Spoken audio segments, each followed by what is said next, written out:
Hi, podcast listeners. Welcome to the A World of Difference podcast. We have so many guests on this show making a difference in our lives, making a difference all around the world with the expertise that they bring.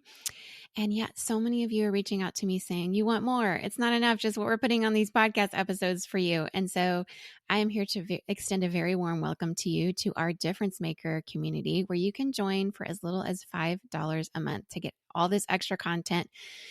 Out the gate, you're going to get 30 plus minisodes of exclusive content not available for the regular podcast listeners, and an exclusive minisode every month. And you'll get exclusive voting power to help us pick podcast topics and more. And that's at our Changers tier. There's 3 different main tiers and then an extra larger tier. But whatever tier that you join at, you will be included in this extra content. And I know that many of you are wanting to go a little bit deeper. And so even though it gets a little wild in there sometimes because of how deep we go, I want you to join us there. This extra content is very special. It means a great deal to me to be a part of this community with you. And I would love to just exchange ideas or perspectives that you have around these different episodes. And that's the place where we do it. So please show up to our Difference Maker community. Give us $5 out of your pocket every month. And I think that you'll have a lot of fun in there because we do. And I would love for you to join us. So go to patreon.com/A World of Difference to join us there.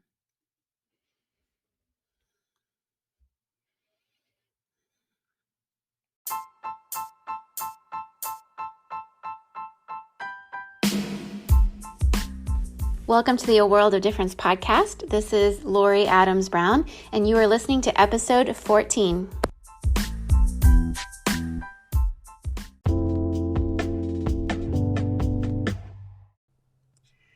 If you're thinking of starting a podcast, I recommend Anchor. And I also recommend starting a podcast because it's tons of fun. Anchor has been a great place for me getting started because it's free. They have creation tools that basically let you record and edit your podcast right from your phone or computer. They distribute it basically everywhere for you. And you've basically got all you need to make a podcast just right in one place. So go to the Anchor app or anchor.fm to get started. Today's episode is a very special one. I'm getting to interview my husband's best friend from high school, Dr. Eric Woodard. He is currently the Director of Fellowships and Internships at the Smithsonian in Washington, D.C. Before that, he served as Executive Director of the U.S. National Commission for UNESCO. And then previous to that, he was the Special Assistant and Scheduler to Hillary Rodham Clinton during her time as U.S. Senator. But during the Clinton administration, he served in the White House as office manager to the First Lady, which is one of the reasons we're going to talk today, just to get more information about what it was like to work in the White House as we're all headed to the polls for Election Day, and just to hear an inside scoop of what it's like to be in the White House and see from that point of view everything that goes on in our nation's capital with our president and our First Lady.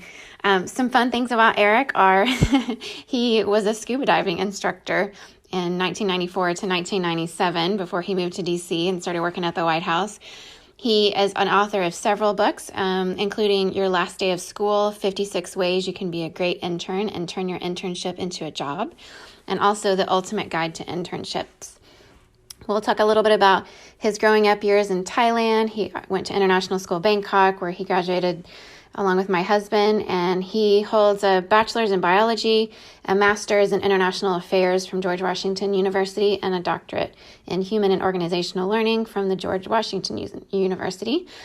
He has a beautiful wife, Carrie. We were at their wedding in D.C., and their reception was at the Newseum right before it opened, which was tons of fun.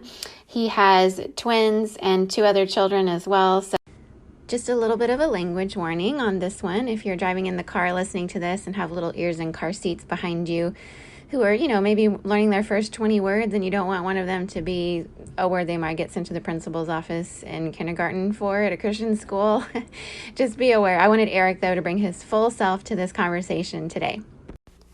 So without further ado, welcome to the show, Dr. Eric Woodard.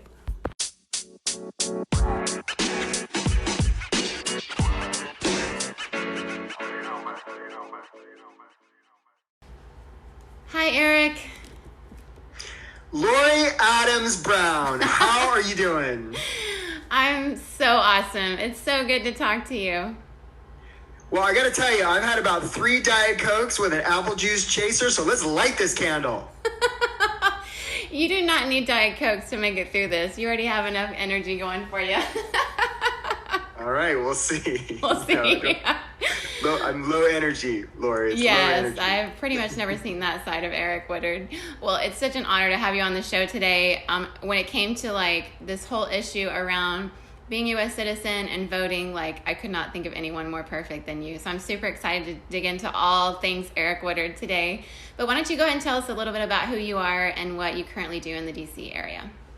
Yeah, well, first of all, I just have to start by saying how honored I am to be on this amazing podcast. If you haven't gone back and listened to every single episode, do, because I did, and it's awesome, and you should, and Lori and her lesser half-husband are some of my favorite people in the entire world. So, but yeah, so just a little bit of background on me. I'll give you sort of my shtick, so I grew up overseas. Was born in the States, but grew up overseas with actually Lori's husband, and came to the States when I was 18 to go to college, and had, as with a lot of kids who grew up overseas, had a really hard time. Wound up transferring college 7 times. And was sort of a lost soul, and I thought, man, I really got to get my act together. So I thought, well, what do I do? So I wound up as a scuba instructor on Guam, and I was out there diving with the fish, and I thought, man, I really got to get my act together. So I thought, what would be the most prestigious job in the world that I could have? And so I thought, well, that must be like the White House. So I took out, this before the internet, I took out a piece of paper and I wrote the worst cover letter ever written and sent it to the White House, and thought, well, I'm never going to hear from those bastards. And about a month later, I was riding my bike past the Guam post office, and they came out and they're like, Eric, you got this letter on White House stationery. So sure enough, it was a White House envelope. I opened it up, and it was an internship application. I didn't know what the hell an internship was, but I was really good at filling out applications because I transferred so many times. So I filled that out, sent it in, and I thought, man, I'm never hearing from those guys. But that got me thinking. I thought, man, I applied to some grad schools. I wound up landing in D.C. about 1 million years ago with like a backpack and flip-flops and a big bushy haircut. And I got to grad school at GW. And I bought a pair of running shoes. I was out running past the National Mall, ran past the White House. I thought, those White House bastards, they never even bothered to let me know about that internship thing. So I found a payphone. I picked it up and I said, hey, you bastards, what about that internship thing? And they're like, is this Eric from Guam? And I'm like, yeah, but I'm in DC now. They're like, man, you're supposed to start in the First Lady's office on Monday. So I took the metro, I got a haircut, bought a suit, and showed up. And for your listeners, they have to forgive me if their politics aren't mine, but this is back during the Hillary Clinton days. So I started interning for Hillary Clinton. Eventually I got hired, and I followed her to the Senate and the State Department. And now I've sort of segued that. We tried to make her president a couple times, and that tried to segue to my current gig, which is I direct all the internships and fellowships at the Smithsonian. But sort of all during this time, I've seen, just a lot, the big, long, scary corridors of power in Washington, D.C. And, I hung out with a lot of, muckety mucks and people you've heard in the news, and especially having come from abroad and having had such a tricky time when I first came to the States. I sort of have had a very long-term crash course in, citizenship 101, government, politics, all the rest. So it's interesting that we have an election coming up. But I can talk more about that. But that's generally my long-winded deal. See, in DC we filibuster. Lori, we also swear a lot, so I'm going to do my best to keep this non-swear. But in the DC we swear a lot, not just a little bit, but a lot. So I'm going to do my best for you, just so you know. It's okay. You just be yourself. And if they talk like that in DC, well, then we'll just have to adapt to that culture. It's totally fine. We are all about adapting to cultures, right? So, and learning languages. Yes, that's right. Well, I love your story. It's so unusual, and it's just so incredible to think that you were scuba diving in Guam, and the next thing you know, you were working in the White House with the First Lady. And I do remember that being just that whole thing unfolding, and Jason talking about it, and we were like, what is going on? And it was so incredible. And then there was this moment where you even gave us a tour of the White House. And I so remember going into Hillary Clinton's office and seeing, one of the things I really loved about it was seeing her, It Takes a Village book that had been translated into all these languages. And I think it kind of just hit me, the impact of even a First Lady, and what her impact could be around the world. And I just think when we think about the White House, for those of us on the podcast that are U.S. citizens, a lot of people just dream of a chance to even tour it, but you actually had time working there and seeing the ins and outs of what it takes to, be a First Lady and be a president, and the impact that has. And so I would be really curious if you would tell us more about, like, kind of what that taught you about what it means to be a U.S. citizen. Yeah. Well, like a lot of folks who, maybe lived abroad, especially growing up abroad, when I came to the States, I was kind of a snob, right? I mean, I really was, I was like, I've been to, 50, 60 countries. These people, I can't relate to them. And, part of that was, well-founded, but part of it, was I was a snob. And it took me a while. And actually what's interesting, what sort of broke that down is when I did meet Hillary Clinton. She was the only person I'd met that had traveled to more countries than I had. Oh, wow. So that actually gave her some, like she was cool enough that I had to get off my high horse and be like, okay, this is the First Lady, so maybe I shouldn't be such a snob. I mean, I'm sort of kidding, not really. Right. And so, what I learned really quick is the importance of dealing with people where they are. Not where you want them to be, but where they are. Yeah. And that's true, whether it's cross-cultural stuff or in politics, right? And this is, the people who are in positions of influence and power that I think really get it done are people who are masters at that. They deal with people where they are. Yeah. They don't dwell a lot in the realm of the should. They dwell in the realm of the is, and they start from there. And so that was a huge lesson for me. And then, of course, there was all the other, the bald eagles landing on apple pie, and, seeing the white marble, And, of course, and then I'll stop the filibuster. But the other thing that really got me during that time, you mentioned tours. Yeah. Is I would see, this is very stereotypical, right? But like the mom and the dad and the 2.5 kids from Lord knows where, USA, with the AstroTurf lawn, being facetious a little bit, but they show up. And they, they'd see all these monuments and these artifacts of democracy in our nation, and they would be inspired, as I was. And just seeing that and seeing people get inspired and seeing, the people I worked for inspiring people really inspired me. And it was actually kind of healing. From the whole cross culture of just like schizophrenia, it helped a lot. It helped really give me a compass that I carry with me to this day most of the time. Yeah, that's so great. I'm so glad that worked in that way for you, because a lot of people go for many years who've lived lives like ours, a citizen of one nation, holding a passport from somewhere different than where you grow up and go to school and live and all that. And it can take a long time to kind of resolve some of those issues. But it sounds like your experience of being in D.C. and working in the White House, although some people end up getting jaded in those positions, it did bring a lot of kind of helping you make sense of everything, which is really great. It's really great to hear that. And I would love for you to talk a little more also about, we are talking about voting, which is happening really soon, and for the U.S. citizens, both in the U.S. and abroad, and everybody's around the world probably watching this election very closely. And so I'd just love for you to talk a little bit about what it means to you to be able to vote as a U.S. citizen. Yeah, absolutely. Well, I don't know about you. Lori and her husband came to my wedding. I married up. I married a better looking, smarter. My wife's better looking, smarter than I am.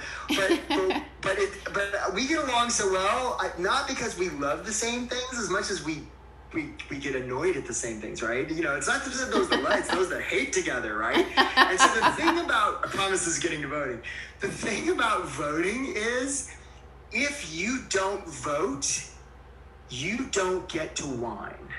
right? If you don't vote, you don't get to complain. One of my favorite things to do is when people want to talk politics, or they come to me and they're like, oh, Eric, this is a terrible thing, blah, blah, blah, blah, blah. My first question to them is, oh, that's interesting. Did you vote? And, if they say no, I'm like, man, I got nothing for you. Talk to me in 4 years. Do better next time. Because if you don't vote, and you can vote, you don't get to complain, right? You don't have the right to complain. Now, if you vote, one of three things can happen, right? Either you vote, and we'll say the guy, hopefully it's a woman, hopefully it's somebody, who's never had the position before, but if you vote and your guy wins and your guy's doing a good job and people come, then you can defend your guy. Yeah. If you vote and your guy loses and the other guy's doing something, then you complain against the other guy. Or if you vote and your guy starts doing a terrible job, then you complain about your guy and you voted for him. But either way, you get the right to complain. Whereas if you don't vote, man, sorry. Yeah. Yeah. So you're saying in the Bill of Rights, instead of the right to vote, we should really emphasize the right to complain, which is preceded by by the vote. It should be. What is freedom of speech, right? That's true. Isn't it really the right to complain? It's more complicated than that. It seems like that. It's pretty much the right to complain. Most of the time. Yeah, maybe. Certainly the way things are these days on a lot of our news channels. Or in your average coffee shop. I don't know. Well, why don't we talk more about, this is so interesting, and we could take it a lot of different angles, but, there's a lot of conversation this year, and we're seeing it already in the news, right? A lot of the early voting, we're breaking records already for how many people are voting. And so, we always have such a low turnout rate in the United States of people who actually vote that are eligible. And so I'd be curious to know why you think it's important for just as many people as possible to vote this election, but all elections. Yeah. Well, I think at first it's important to look at why a lot of people don't vote. And, there's been studies on this, and a lot of people choose not to vote because the main reason is they're like, it's not going to make a difference. It's not going to matter. Yeah.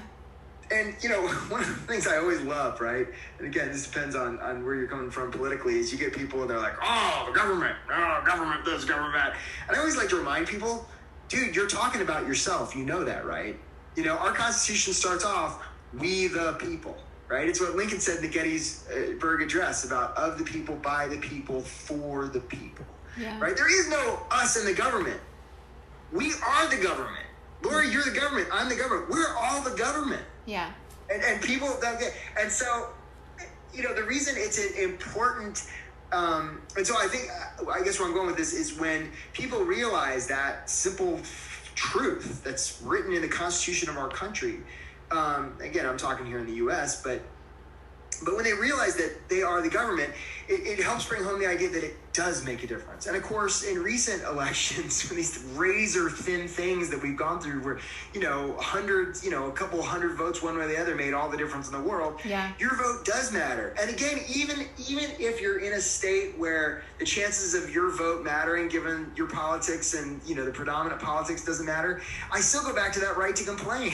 Right. It matters. You don't get to complain if you don't vote. So even if you don't think it matters in terms of the result, it matters in terms of your ability to complain for the next however many years it is. Just saying. Yeah, no, that's so good. And obviously you come at it with an experience of having grown up in Thailand, and you went to international school Bangkok with where my husband also went, and then you did some early years in Thai schools, if I remember. And I know that always forms, when we experience a totally different government growing up, it definitely relativizes how we look at, our own government that we have passports in and we're citizens of. And so, there's a lot going on in Thailand this past couple of weeks, and their whole experience with their own government. And so I'm sure that that's still kind of on your radar. But I'd love for you to kind of talk a little bit about just how that experience of growing up in Thailand formed you and taught you more about being a global citizen and even what it means to be a U.S. citizen. Yeah, well, it's a great question, Lori. And the thing that gets me is, this whole idea of public diplomacy. Because I remember, and again, this is a very, very biased viewpoint, and I offer it with, a little bit of, I don't know. But the one thing that always got me is some of the people that the United States sends around the world, right? And this is true then, it's even more so now post 9/11. And there's good reasons. A lot of times we send people around the world and we put them behind a great big wall and we put them in air-conditioned buildings and they go to the PX and they don't have a lot of public diplomacy with the local people. Now, we have other programs like Peace Corps and USAID that, maybe do a little bit better than that. But this vital importance of public diplomacy is so important. And at least in my experience living overseas, American public diplomacy wasn't that great. A lot of the official U.S. folks you would see, they were sort of really afraid of going native, and they kept an arm's distance, as opposed to folks you might have seen firsthand, like, and again, some of the business people, some of the missionary people, some of the UN people. I mean, those, they weren't representing any particular nation, but, there were other sort of segment teachers, another really good example, development people, aid people, where they were a lot better with sort of that public diplomacy piece. And that piece is so vital. It's sort of international civil society, which it's just crucial, and that's where these really strong, student exchanges. That's where this stuff is made. So to get to your question,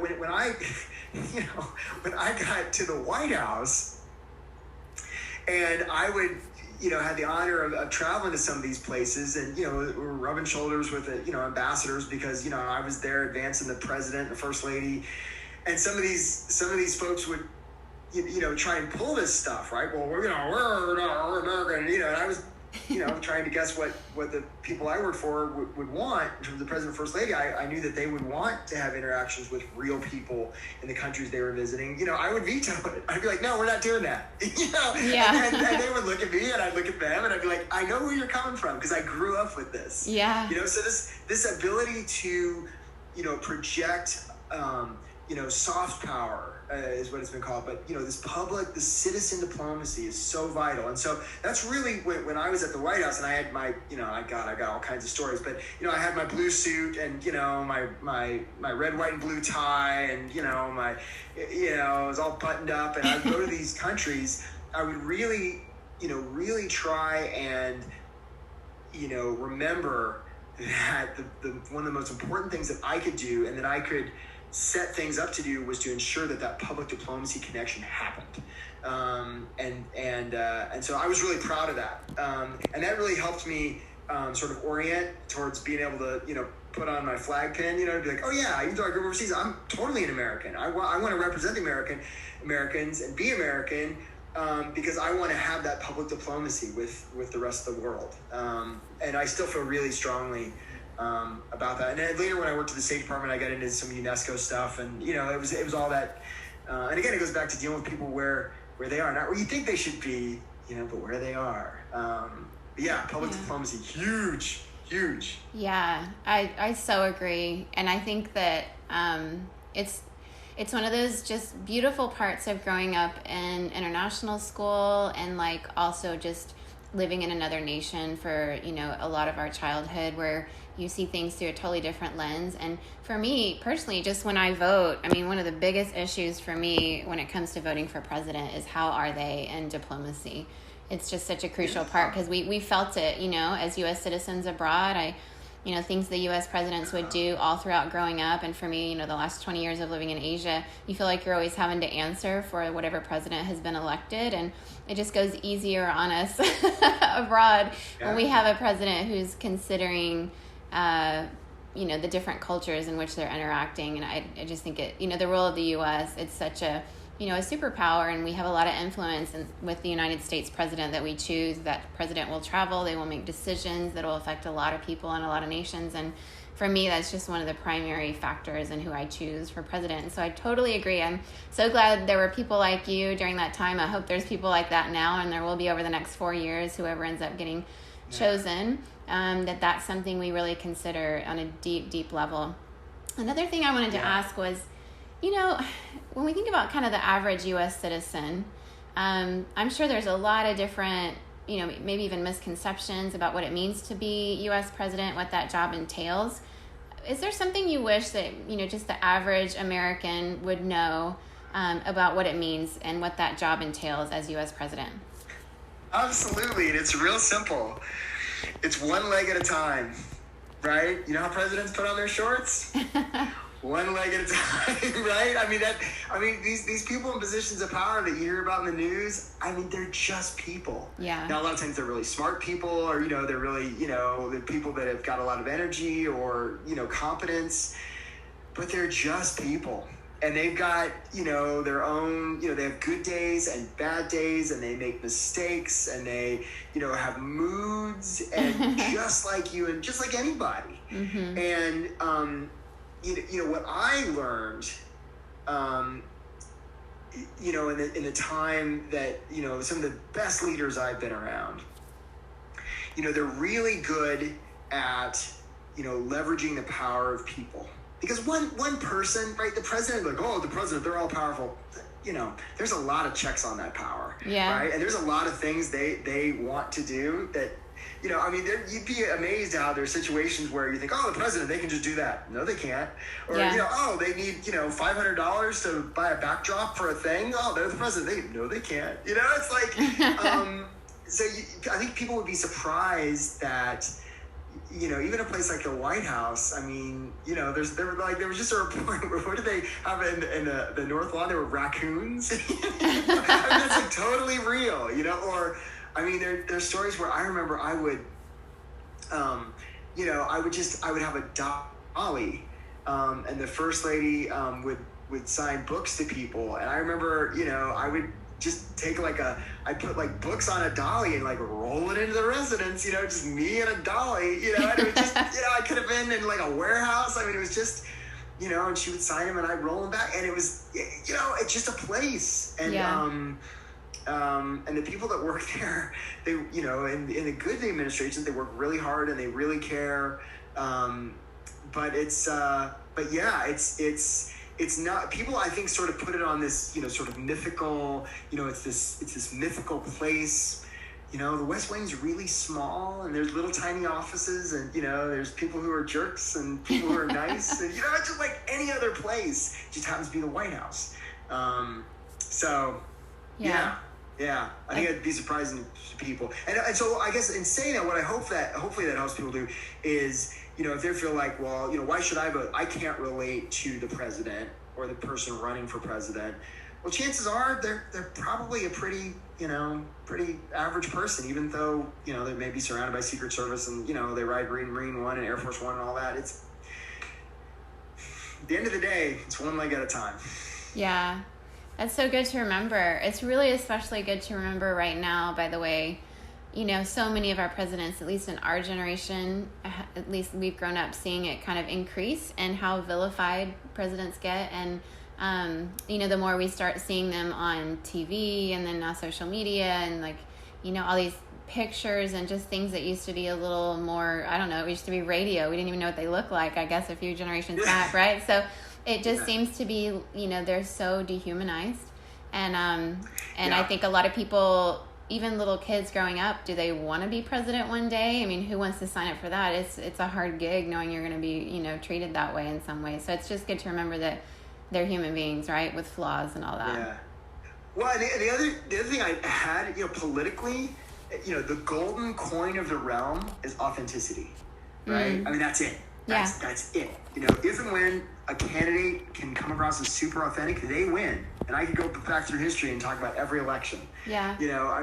So it's that ability to sort of, be oneself and, let that God-given superpower of, your own authenticity out is one's greatest superpower, president or otherwise, I would argue. Yeah. And yet so scary because we've seen how that just opening back that curtain on yourself and opening up yourself to the world and to all that scrutiny is terrifying. Who really wants that? Because the world can be really cruel. The U.S. can particularly be really cruel. And so I guess that kind of leads into my next question, which is, it wouldn't be a full conversation about voting in the U.S. in 2020 without mentioning the very obvious, which is that it's so polarized, and it has been, for a while. Some people point to particular moments in time, but it certainly has been a steady slide in a downward direction when it comes to our ability to get along with one another and on different sides of the political spectrum or whatever. And so I guess there used to be sort of this concept of working across the aisle, at least somewhat, that, we remember. But I don't know, what are your thoughts around that? Is there a way we could actually come together more as a nation? And if you think there is, what would that be? Yeah, it's hard, right? I mean, it's like, do I unfriend the person on Facebook who's posting this stuff I don't agree with, right? I mean, that's, it's like, the people who are picking a fight. I mean, it's, and the other, thing, it's funny, people, this whole thing, people, well, you should never talk to friends about politics or religion, it just makes my head explode because that's all I want to talk about, right? I know, right? And it's like, and it's good that I would argue that people talk about that stuff because even when they don't talk about that stuff, when they grow up to be grown-ups, right? Yeah. They don't have the social skills to freaking talk about that stuff. And then we have revolutions and civil wars and coups and bad things happen, right? Yeah. So I think it's vital that, we have this dialogue. And, truth be told, what a terrible country we would have if everybody had the same political beliefs, right? And so this becomes a question of, I think, of diversity, frankly, right? And our nation's greatest, one of our nation's greatest strengths is its diversity. And you can talk about race and ethnicity and age and background and geography. But part of that is political beliefs, and that we have a diversity of political opinion. We've had it since our country was founded. Yeah. So I think that's really important because hopefully what comes out of that is the wisdom of the crowd. Mm-hmm. And, the extremes get canceled out. But what that depends on, is, our ability to get rid of stuff like fake news and to believe in facts and to have truth and to, and to have sort of civil society institutions that people trust, certain news outlets that people trust or government agencies that people can trust. That's really, really important. Yeah. So we've got to have that. But in terms of sort of the citizen, the domestic citizen diplomacy, right? The domestic citizen to citizen stuff, it's hard. It's hard. And I think where I found success is, part of it's the hate together thing, right? I mean, I can hang out with, people of the opposite political persuasion so long as there's things that we both hate. that helps. Yeah. But it also goes back to dealing with people where they are, not necessarily where you think they should be. And, truth be told, Laura, you and your husband are better people than I am on this, right? Oh, I mean, please. in terms of, of dealing with people where they are. And sometimes that can be so hard. Yeah. Especially when, people say, well, politics, it's nothing personal. It's the most personal thing. Yeah. Right? If somebody's making an argument about who can get married and who can't, or if somebody's making an argument about who can have health care and who can't, or who's going to get separated from their kids at the border. I mean, what could be more personal? Yeah. Right? So it is very, very personal. Yeah. But at the same time, even though it is personal, one's got to have this, trying to do their best to maintain this openness to dealing with people where they are, to hopefully find common ground someplace. We've done it before in this country. I'll just leave you with one of my favorite quotes is this is a Bill Clinton quote. He said, there's nothing wrong with America that can't be fixed with what's right with America. And I love that. That's good. Is that, unfinished pyramid, all that stuff.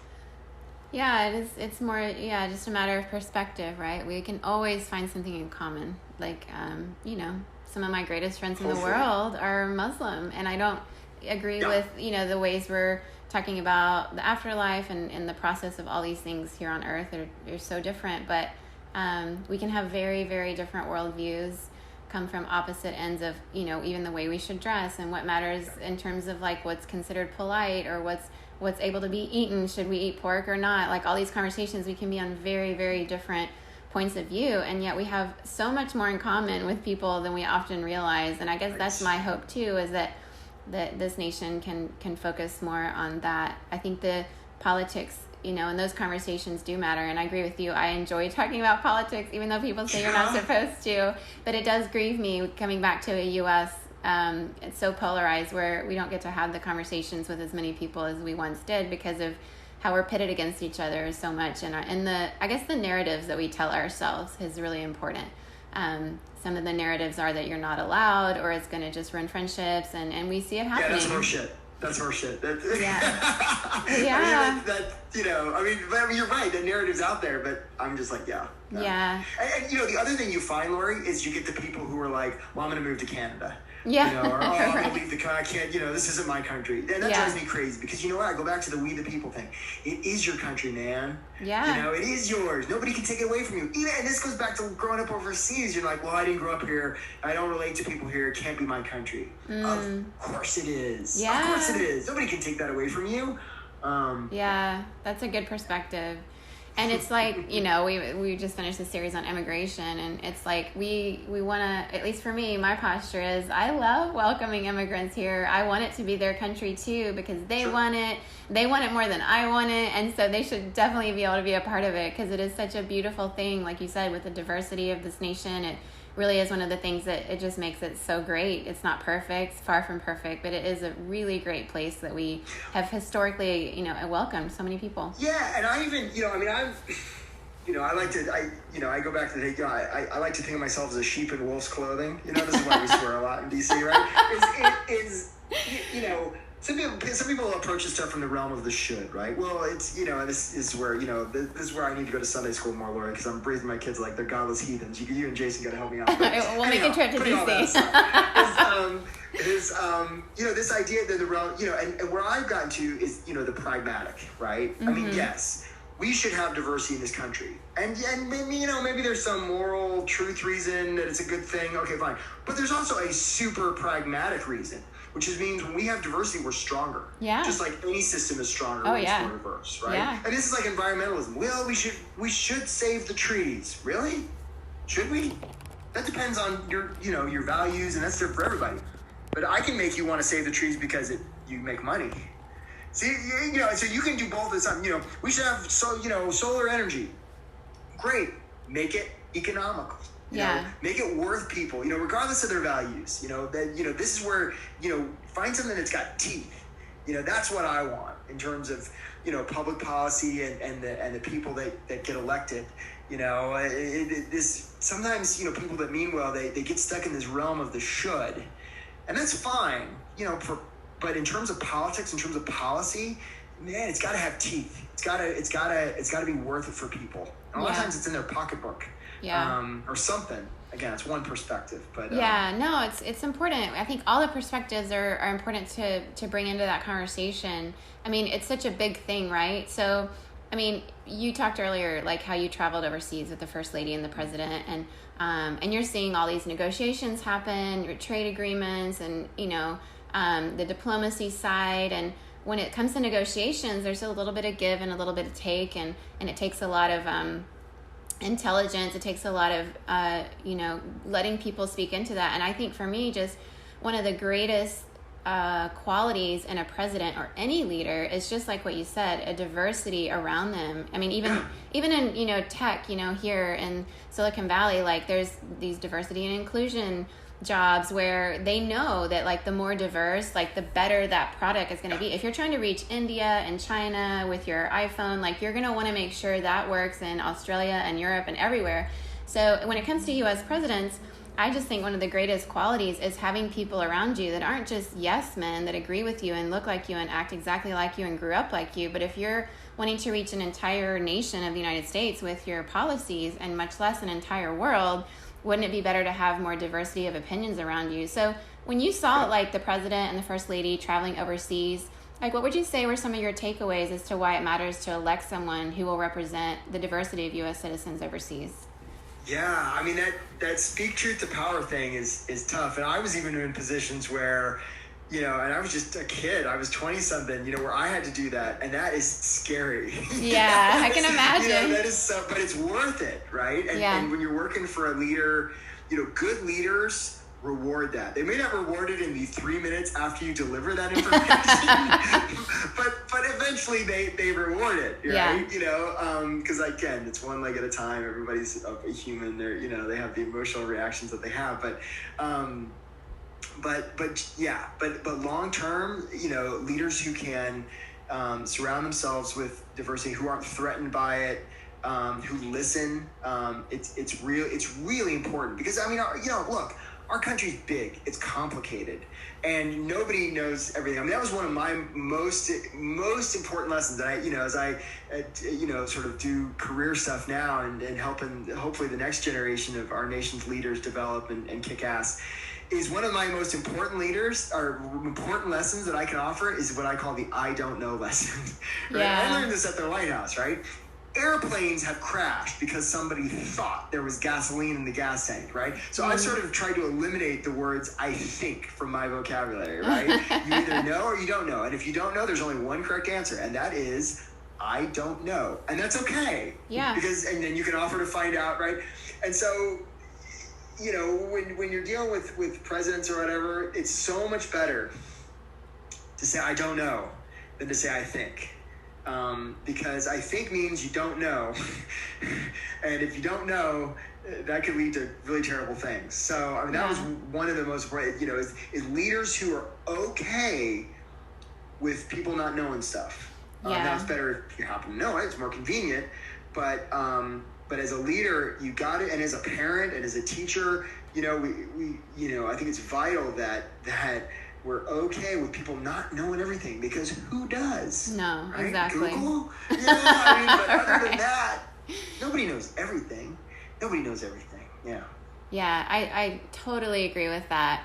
I have somebody that is a leader I respect recently this past week, and just a couple of times said, I don't know. And it was like, you know, my level of respect just increased for that person because it was one of those, if you pretend you know and you don't, I'm going to be able to sniff that out. You know, people know.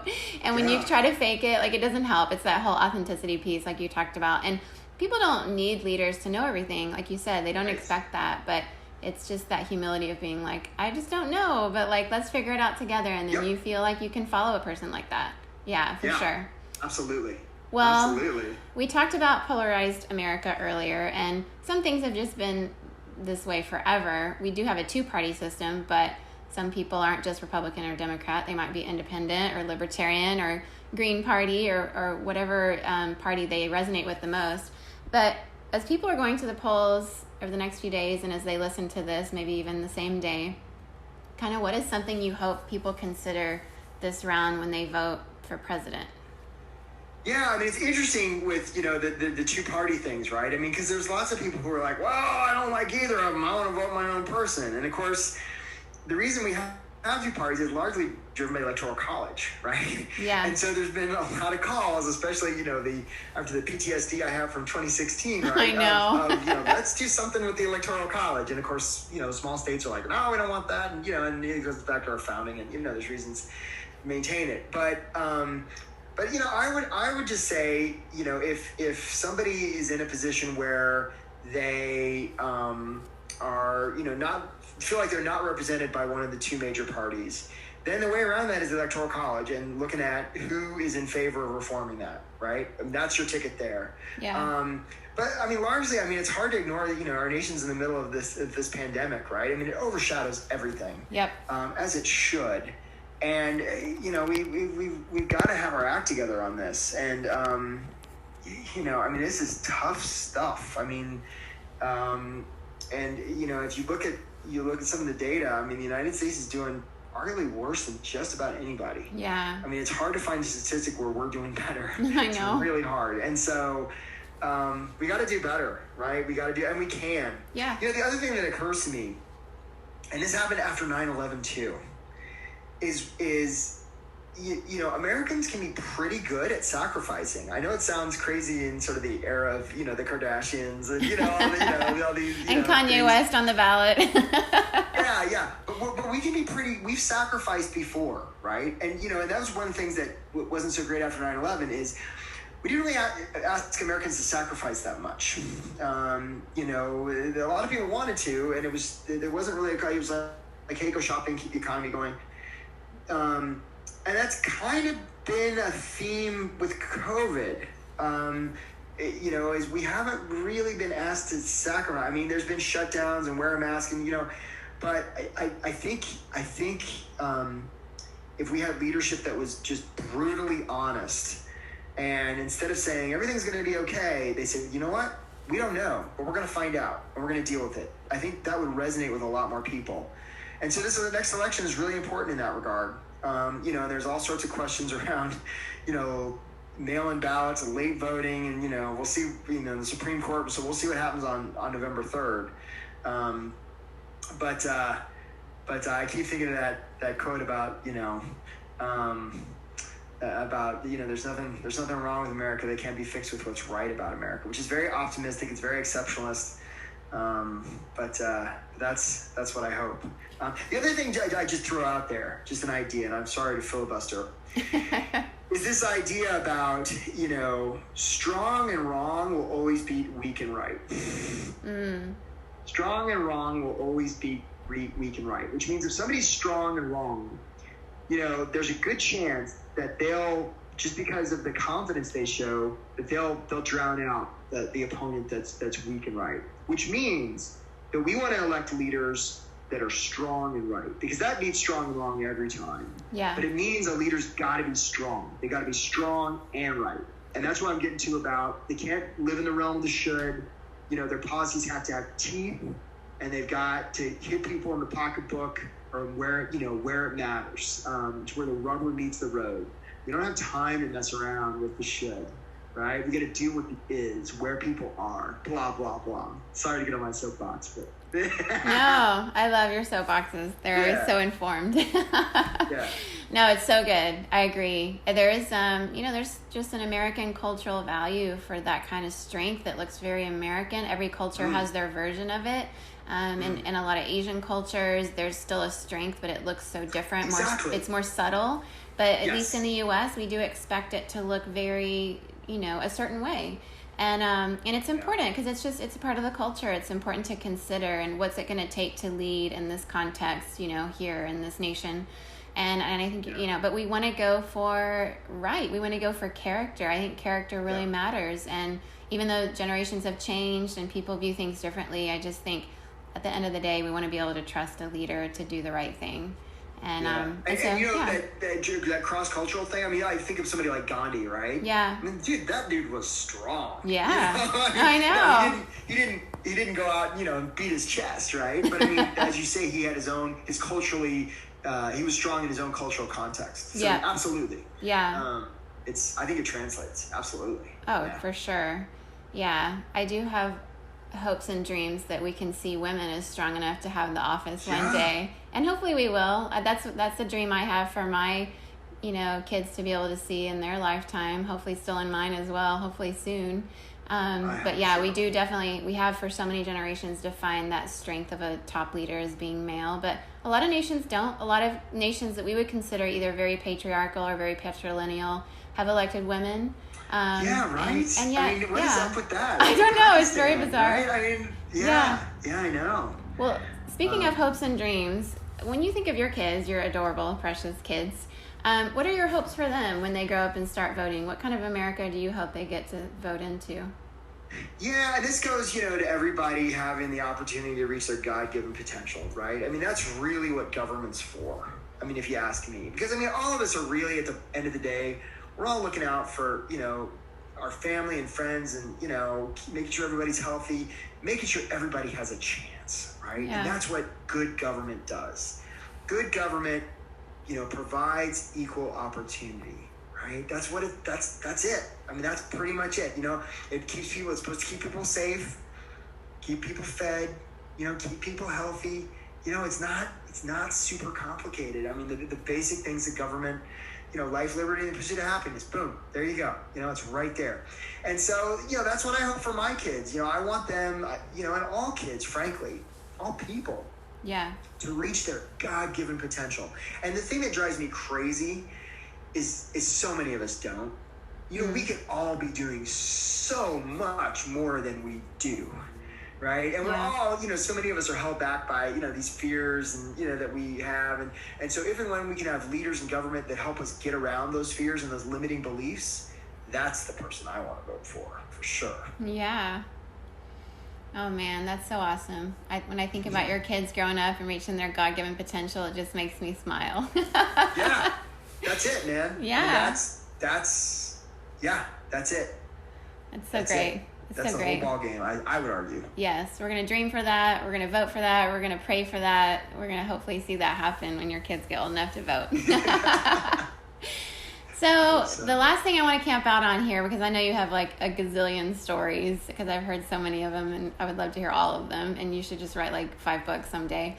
But like, what is one story from your time in the White House that you feel like captures kind of what you hope U.S. citizens will consider when they're starting to cast their vote for the person who will lead this nation for the next 4 years? Yeah, and I do have a lot of stories, but I think the one I think about a lot, it sort of goes back to what I was saying about, you know, that American family that comes to our nation's capital and, you know, and sees a place like the Smithsonian or, you know, our national monuments, and, you know, and feels inspired to reach their God-given potential. And so, you know, one of my favorite things to do is I had a deal where I was, and this goes back to, it's just White House is just a fancy office building, really, right? So my deal was, when I was sitting in the First Lady's office, if somebody called, I didn't advertise this, but if somebody called and said, "Hey, can we get into the White House? Can we get tickets on behalf of the First Lady?" I would do it. That was my deal. That was my rule. And so I would get all sorts of people calling, just on a lark, thinking there's no way that, and, you know, they tell me who they were and where they're from, and they're okay, what time are you going to be here? And there was a deal where if you were a White House pass holder, you could put 6 people to the head of the tour line, right? So I only had 1 pass. So I would get a school group call and be like, you know, we're 30 kids from Mississippi, and they messed up our tickets, and there's no way the First Lady can help, right? I'd be like, well, sure we can, right? And I'd be like, where are you going to be? When are you going to be there? Okay, I'll meet you there. And they're like, are you sure? I'm like, yeah, just have your group in this place at this time. And so if there were 30 people, right, I could only take 6. So I would literally, on my way over to the East Wing, I would collect interns, right, and use them as human shields, because each one of them had a pass. And I would really be like, these are your 6, these are your 6, these are your 6. And if I had me plus 4, that was 30.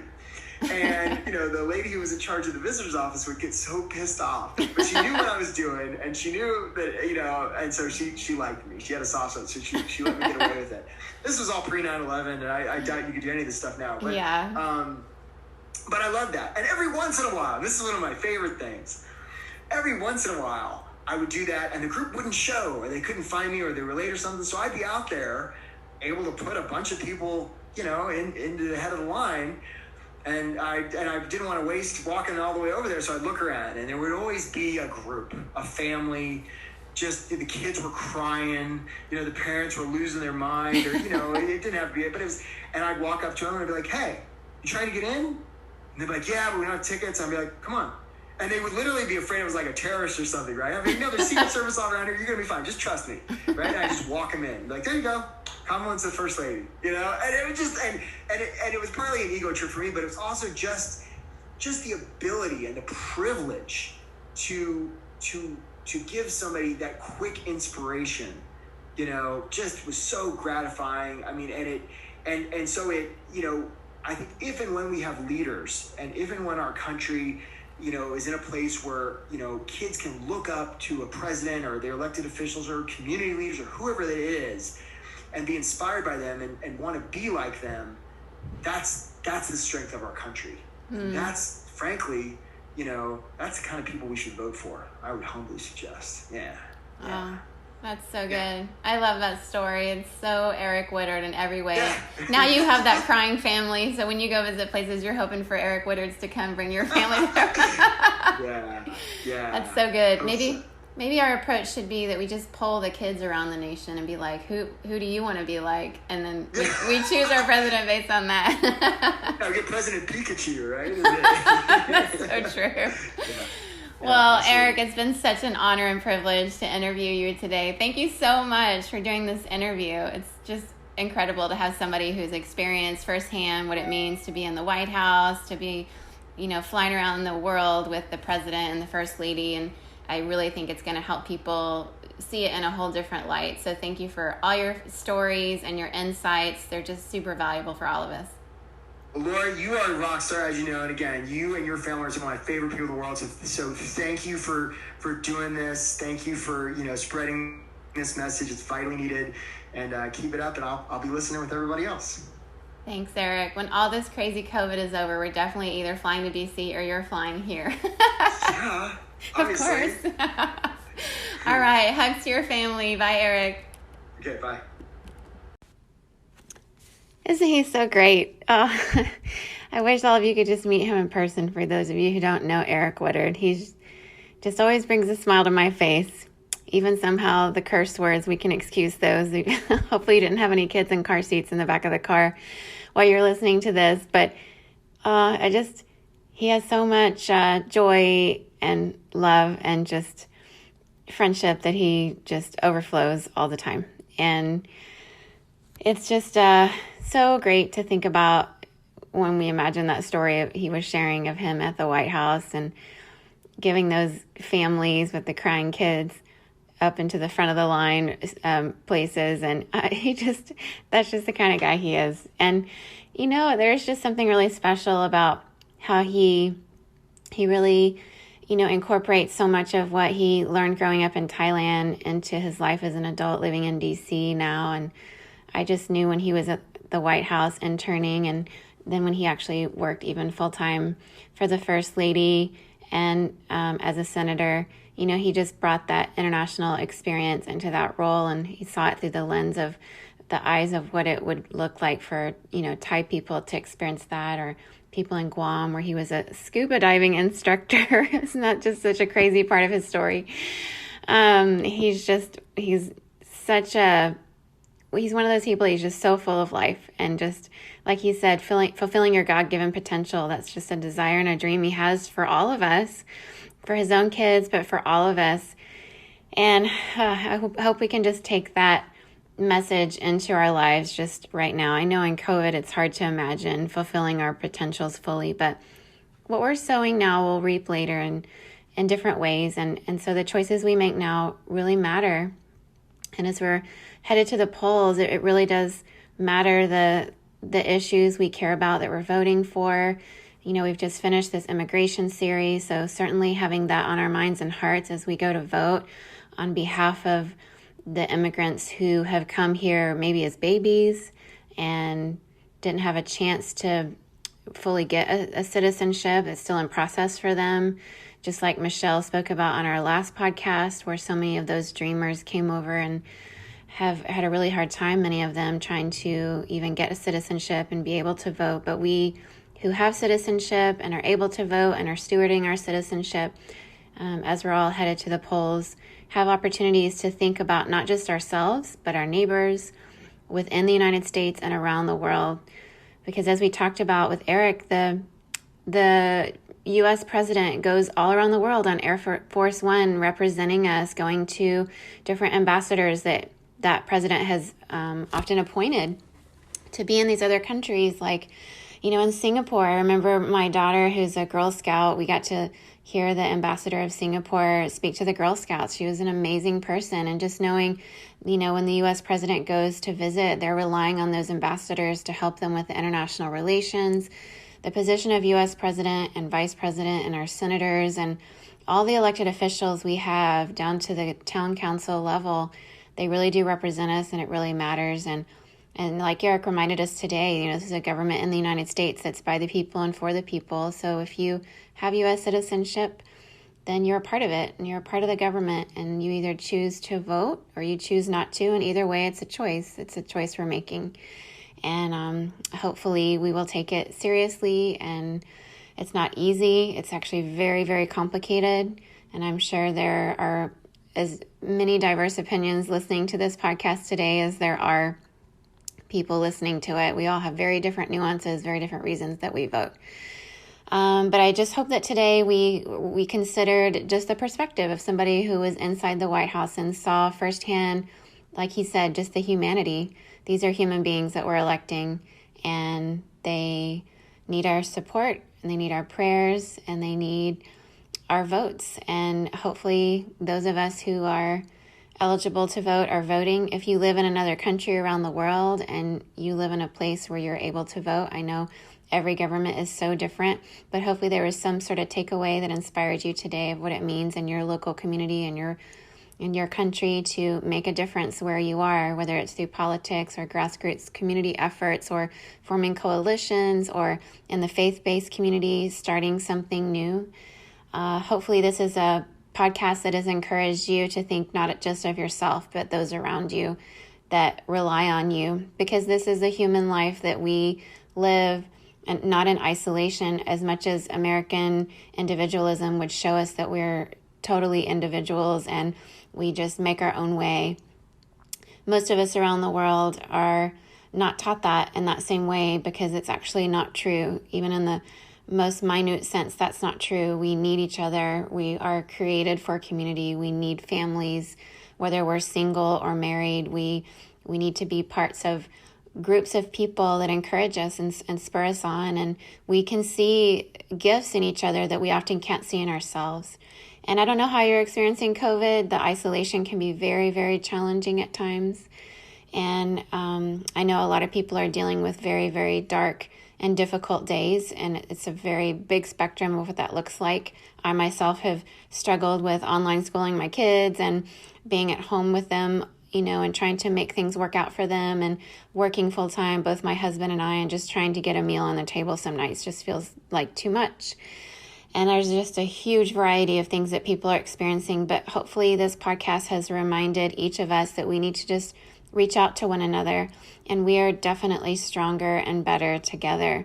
And the diversity that we bring, just like Eric and I talked about, is beautiful, and we make much better decisions for our own personal lives and certainly for the organizations and governments that we're a part of when we have more diverse opinions, because we can see it more broadly. We're less likely to leave something out or miss something when we have more people speaking into those decisions with us. So whatever that looks like for you, virtually or in person, depending on your situation in COVID right now, I just encourage you to reach out to somebody that you find encouraging to spur you on, and maybe even find that person that you feel like needs your encouragement to spur them on to, like Eric said, fulfill their God-given potential. So as you do that this week, I'd love to hear any of the stories that you're a part of and where that's happening, so that we could just encourage one another to be fulfilling that God-given potential that we all have. So carry that with you this week, the joy that Eric Woodard exudes, the way he's making a difference there in DC through the Smithsonian and all the different spaces where he's at as a husband, as a dad, as a friend who continues to be a good friend to my husband and a lot of those guys that went to International School Bangkok together. So as you're going throughout your lives this week, just reach out to someone, be vulnerable to reach out to someone who would encourage you as well. And let's just be better together and fulfill our God-given potentials together. I hope all of you are voting, and we are praying about the election, and it's in God's hands at this point. And whatever the outcome, let's just be safe. Let's be kind to one another. Let's give each other grace, and let's move forward in this country, whatever the outcome is, together toward a more diverse and unified standing together and standing strong in our communities and in our families. God bless each of you, and we'll talk again next week. Bye-bye. As we're finishing this episode, if you're thinking, I really wish I could learn more or go a little bit deeper, well, that's what our Difference Maker community is for. I would love to welcome you in to join the rest of us there. Once again, it's only $5 a month to join, the price of a latte at your local coffee shop. You can join at our Changers tier. Difference Makers is a community that really means so much to me. It's very special because each time I have a guest on the show, I record something outside of what we give to just the regular podcast audience, where we go a little bit deeper, and then I post those video episodes in this community and we can discuss them. But also at the very beginning tier, which is our Changers tier of this community, you'll get exclusive voting power and help pick podcast topics that give us, more of what we want from your perspective. You'll have access to exclusive 30 plus mini-sodes that aren't out there for the general public. And you'll get every month an exclusive monthly bonus mini-sode. At our Groundbreakers level, which is $10 a month, you can join and get all of that, but also priority access to submit questions to the podcast. And you'll get an additional 2 exclusive monthly bonus mini-sodes. And at our Trailblazers tier, which is $15 a month, the price of 3 lattes a month, you can get all of that plus also 3 exclusive monthly bonus minisodes, and a patron shout out. So I would love for you to join us at any of those tiers. It'll help you come into this community, be in the midst of all of us, other difference makers, and we'd love to hear your perspective. I certainly would. It's a place to engage more with me and the audience around what you like, what you're resonating with, and once again, go deeper with each of our guests. So please join us in this membership community. I would love to hear your perspective and love to share this extra content with you. So show up at patreon.com/a world of difference.